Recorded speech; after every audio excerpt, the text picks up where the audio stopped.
I'm very curious, because the first time I saw you was like, I think it was like 2007. You was ripping people's heads off on stage, and then you disappeared for a little bit, and then I seen you doing some videos, and then you came up with the whole crew, the AFGM crew, and then it just kind of metamorphosized into like this business, like this media group. So I'm very curious, like what initially kind of sparked you to be an artist?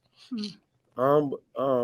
Yeah. So that's a pretty deep rooted question, but it's I pretty much decided when I was young that I wanted to have something to do with music.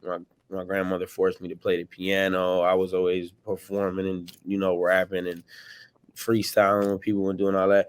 And one day I found out that one of my cousins had like a studio in his basement, so I was down there like making beats for people, and they were recording to my beats, and then it got to a point where I was telling people like, no, you gotta say it like this, say it like this, and they like, you better than us. They like, man, you gotta tell me like, bro, you're not really that good at making beats. You're a little better at rapping, And I wanted to make beats, but I Yeah, didn't yeah. really want to rap. But so I kind of got forced into doing that at first. You know what I'm saying? And then Mhm.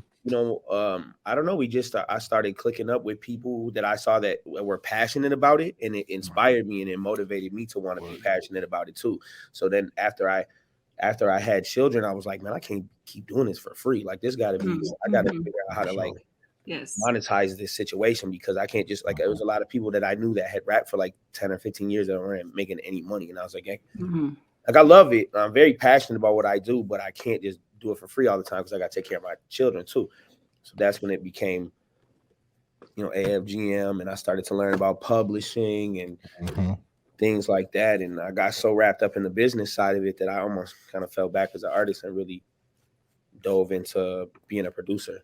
And I found out like really that's really my passion. I really like how putting the songs together. I still do music, don't get me wrong. I love to Mhm. record and do reference tracks and write for other artists and things like that. But the production and all the things that go into making like hit singles and hit songs really intrigued me a lot. So that's kind of where I found my passion and also where it ended up making me money too. So, just kind of went Yes. hand in hand that way.